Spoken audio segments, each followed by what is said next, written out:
आज हम देखेंगे HTML के अंदर title tag, meta tag, link tag, heading tag, paragraph tag and line break tag. तो सबसे पहले देख लेते हैं हम टाइटल टैग। टाइटल टैग क्या होता है? सपोज हमने एक HTML का पूरा टेम्पलेट निकाला, तो देखो हमें यहाँ पर मिला है टाइटल। टाइटल क्या करता है? इससे क्या होता है, हमारे वेब पेज का नाम शो होता है। सपोज हमने यहाँ लिख दिया my first web site, save किया और इसको गो लाइव किया।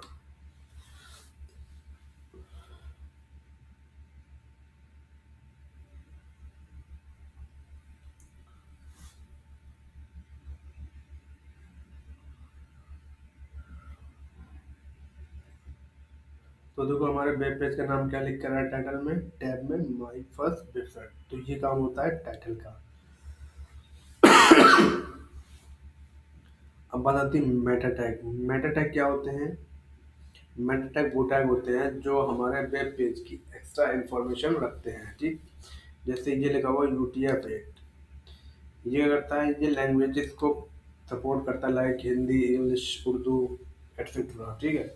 और ये वाला जो मेटा टैग होता है, ये होता है हमारे मोबाइल स्क्रीन के लिए या रेस्पॉन्सिव के लिए। अगर आप ये लाइन नहीं लगाओगे मेटा टैग की, तो आपका वेब पे आपकी वेबसाइट रेस्पॉन्सिव नहीं बनेगी। इसके अलावा और भी बहुत से मेटा टैग्स होते हैं। ठीक है। उसके बाद अगर आपको लिंक लगाना हो, तो आप हेड टैग के अंदर यहाँ पर लिंक टैग लगा सकते हैं। जैसे हम जब एक्सटर्नल CSS पढ़ते हैं, जब हम CSS पढ़ेंगे, तब हम यहाँ पर लिंक लगाएंगे अपनी CSS फाइल की। ठीक, अभी हम इसमें भी लगा के दिखाएंगे आपको किस तरह से लगाते हैं। ठीक है। तो यहाँ पर हम लिंक लगाते हैं, इंटरनल और एक्सटर्नल। एक्सटर्नल लिंक लाइक, जैसे सपोज हमें फॉन्ट, गूगल फॉन्ट की लिंक लगाना है या आइकन्स की लिंक लगाना है, तो हम लिंक यहाँ पे लगाते हैं हेड टैग के अंदर। अब आ जाते हैं हम हेडिंग टैग्स में। तो हमारे पास 6 टाइप की हेडिंग होती हैं HTML में: H1, H2, H3, H4, H5, H6। ठीक है। मान लो यहाँ पे हमने लिख दिया हेडिंग 1,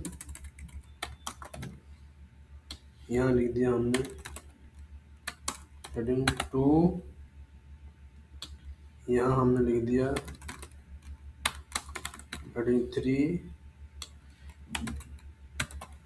यहाँ लिख दिया हमने हेडिंग 4, हेडिंग 5 और यहाँ लिख दिया हेडिंग 6। ठीक, ये 6 टाइप की हेडिंग होती है। जो H1 होती है वो सबसे बोल्ड होती है, उसके बाद उससे कम होती है H2, उससे भी कम बोल्ड होती है H3, उससे भी कम H4, उससे कम H5 और उससे भी कम H6। हमने इसको सेव किया और ब्राउज़र पर रन किया, तो देखो हमें 6 टाइप की हमारी हेडिंग शो हो गई। तो ये H1, H2, H3, H4, H5 and H6। तो ये तो हो गई हमारी हेडिंग्स। अब बात करते हैं पैराग्राफ की। अगर हमें कोई भी पैराग्राफ लिखना है, तो हम किस में लिखेंगे? P टैग के अंदर। सपोज हमने डमी टैग ले लिया, लॉरम 30 वर्ड 40 वर्ड का पैराग्राफ ले लिया और हमने सेव किया, तो देखो हमारे पास एक पैराग्राफ आ गया। अब आप दूसरा पैराग्राफ चाहते हो, तो हम इसी के नीचे एक पैराग्राफ और लगा देंगे। फिर से हमने P टैग लिया, लॉरम, इस बार हमने ले लिया 20, एंटर प्रेस किया, तो देखो हमारे पास एक पैराग्राफ न्यू लाइन से एक और आ गया। क्योंकि पैराग्राफ हमेशा न्यू लाइन से लिखा जाता है, नया पैराग्राफ, इसलिए ये न्यू लाइन में आ गया। उसके बाद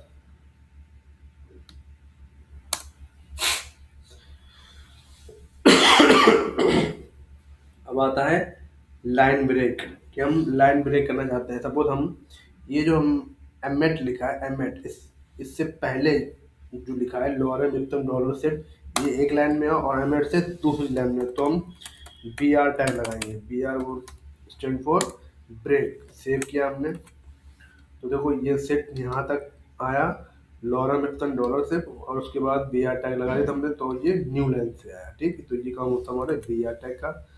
अगर हमें हॉरिजॉन्टल लाइन लगानी है, तो हम यूज करेंगे HR टैग, यहाँ पे लगाएंगे